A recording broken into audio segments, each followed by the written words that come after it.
오늘 알아볼 주식은 조비 에비에이션입니다. 조비는 미국의 대표적인 eVTOL, 즉 전기 수직 이착륙 항공기 회사입니다. 우리나라에서는 이것을 드론 택시라고 많이 부르고 있는 분위기죠.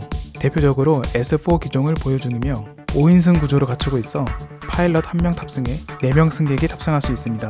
세단 자동차와 거의 비슷한 승객 수용 능력을 갖췄다고 봐도 무리가 아닐 것 같고요.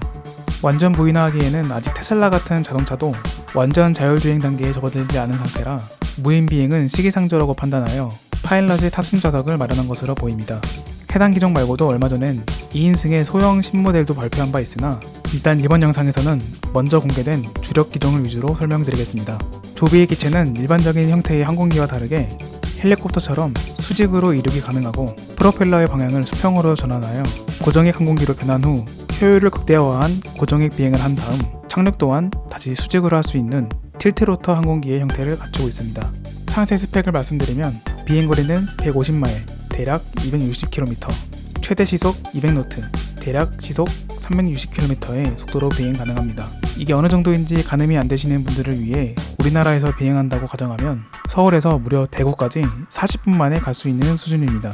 주요 시장인 미국에서 운행한다고 가정하게 되면 미국 LA에서 말리부 해변까지 15분, 롱비치까지 12분, LA 한복판에서 아무 해변까지 비행하는데 15분이 넘진 않습니다. 그런데 이거 실제로 이렇게 비행이 가능한 거 맞냐? 배터리 성능이 진짜 이 정도까지 받쳐주냐? 이렇게 의문이 드실 수 있는데요. 조비는 이미 이것을 해결한 것으로 보입니다. 왜냐하면 조비는 150마일을 실제로 비행하는 영상을 공개했습니다.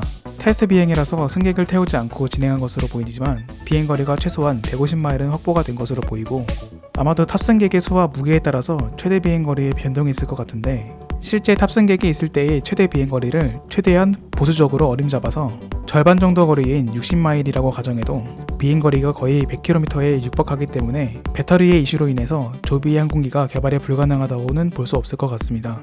우선 조비의 항공기는 도시와 도시 간의 이동에 매우 최적화된 이동수단으로 보이고 특히나 관광객들이 이용하기에 정말로 적합한 이동수단이 아닌가 생각이 드는데요. 스펙만 놓고 보면 사실상 기존의 헬리콥터에 준하는 비행거리를 갖추었다고 봐도 과언이 아닐 것 같습니다. 그런데 이럴 거면 그냥 헬리콥터를 타지 뭐하러 드론 택시를 개발하냐 라고 반문하실 수 있는데요.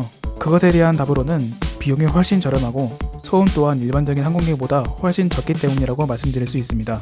비용에 대한 부분으로는 가격이 매우 비싼 항공유를 사용하는 것이 아니라 상대적으로 구하기 쉽고 저렴한 전기를 사용하기도 하고 내연기관이 아닌 내구성이 상대적으로 매우 우수한 전기 모터를 사용하기 때문에 유지보수 및 운용 비용이 월등히 저렴하기 때문입니다. 원래 모터가 엔진에 비해서 구조적으로 고장날 만한 부품이 거의 없는 편이라 유지보수 비용이 적고 내구성 또한 훨씬 높거든요. 그래서 조비의 운용 비용은 헬리콥터보다 운용 비용이 무려 4배나 저렴하다고 합니다. 경제성이 매우 뛰어난 것이죠.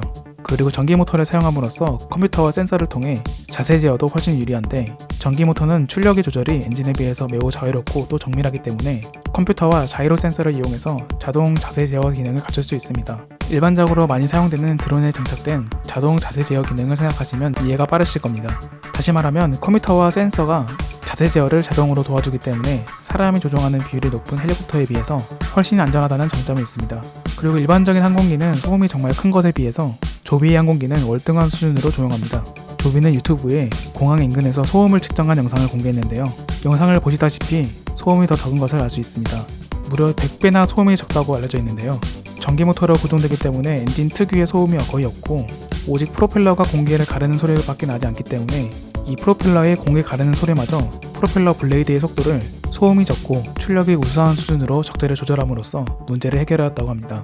그리고 조비는 단순히 비행기체만 개발하는 것뿐만이 아니라 도심에서 구체적으로 드론 택시 기체를 운용할 도심공항까지 계획을 하고 있습니다. 도심공항 프로젝트에는 우버와 매우 긴밀한 파트너십을 유지하고 있는 것으로 보이는데요. 우버의 이용자 수는 무려 1억 명 가까이 되는데 이 플랫폼의 사용자들이 매우 쉽게 조비의 시스템에 접근할 수 있게 되기 때문에 광고 효과는 물론이고 수익 창출로 이어지는 비즈니스 모델이 매우 쉽게 완성될 수 있을 것으로 보입니다. 그런데 이 도심공항 프로젝트에 대한 설명은 고작 이 프레젠테이션 한 장밖에 설명이 없고 애초에 건물을 지을 부지는 확보가 되었는지 애초에 건물에 설계가 되고 있는지는 불투명합니다. 따라서 도심공항 프로젝트는 아직까지는 매우 먼 미래에 장기적인 구상까지 해놓은 상태이고 아마 도심에서 꽤 떨어진 곳에서 시범적으로 차근차근 서비스를 시작할 것으로 보이기 때문에 지금 보여드리는 이 도심공항 컨셉 사진은 2024년보다는 훨씬 먼 미래의 모습이라고 참고만 해주시면 될 것 같습니다. 그리고 조비는 도요타와도 매우 밀접한 관계를 가지고 있는데, 도요타는 조비의 지분을 무려 13%나 소유한 대주주일 뿐만이 아니라 수십 명의 엔지니어를 배치해서 조비의 개발팀과 같이 공장 레이아웃, 제조 공정 및 대량 생산에 대한 전문 지식을 지원해준 매우 긴밀한 파트너로서, 따라서 추후 양산 단계에 들어섰을 때도 도요타라는 매우 신뢰도 높은 제조 인프라를 통해서 순조롭게 양산 절차가 진행될 것으로 보여지고 있습니다. 그리고 조비는 미 연방항공청 FAA와 미 공군 모두에서 가망성 인증을 받고 있는 중인데요. 특히 FAA에서는 최초로 G1 인증을 받은 항공기로서 항공기를 인증하고 승객들에게 상업적으로 이용할 수 있는 중요한 체크 포인트를 지났습니다. 그리고 미 공군과는 애줄리티 프라임이라는 첨단 항공 이동성 개발 프로젝트에 선정되었는데, 미 공군으로부터 공증 승인을 받은 최초의 eVTOL 회사로서 항공 기지를 비행하고 정부 테스트 시설에 접근할 수 있었다고 합니다. 조비는 민간용과 군용 모두 쓰일 수 있도록 개발 및 시험 비행 중이라는 것이죠. 차후에 양산 단계에 접어들었을 때 미 연방정부의 eVTOL 지원 지원책과 맞물려 미 공군으로부터 상당히 큰 규모의 계약을 체결할 수 있다는 기대가 드는 부분입니다. 중간 정리를 하자면 조비는 이처럼 매우 저렴한 비용과 적은 소음, 그리고 높은 안정성을 가진 이 항공 이동 수단을 도심 속에서 상용화시키는 것을 목표로 하는 기업이며, 나아가 군용 항공기로서의 가능성까지 갖춘 기업입니다. 미국을 비롯한 세계 각국의 주요 도시에 도심 드론 공항이 설치되어서 인프라가 갖추어지게 된다면 상업적으로도 수요가 상당히 클 것으로 예상이 되고요. 이 시장 규모에 대해서는 모건 스탠리에서 드론 택시 시장 규모를 예측한 리포트가 있는데, 향후 10년에서 20년 내로 시장 규모가 무려 500빌리언 달러에서 무려 9트릴리온 달러까지 성장할 것이라고 합니다. 그리고 2050년에는 무려 19트릴리온 달러이죠.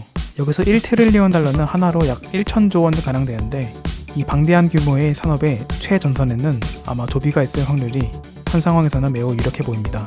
그런 재무제표를 한번 보겠습니다. 손익계산서를 보면 아직까지 수익을 내지 못하는 기업이다 보니 만년 적자를 내는 상황입니다. 중간에 40밀리언 정도 있는 수익은 미 공군과의 파트너십 체결을 하면서 발생한 수익으로 그닥 크게 의미 있는 부분은 아닌 것 같습니다. 그런데 자산 현황과 현금을 보면 회사의 현금이 거의 1빌리언, 거의 현금으로 1조 원 가까이 있는 것을 알 수 있는데요. 단순 계산상으로는 2026년까지는 회사가 무리 없이 운영될 것으로 보이는 금액이기 때문에 2024년까지 상용화해서 수익을 내는 것을 목표로 하고 있는 조비의 계획이 순조롭게 진행된다면 지금 가지고 있는 현금은 넉넉한 편으로 보입니다. 즉 회사에 돈은 많은 편으로 당장은 유상증자 등의 리스크는 없는 것으로 보여집니다.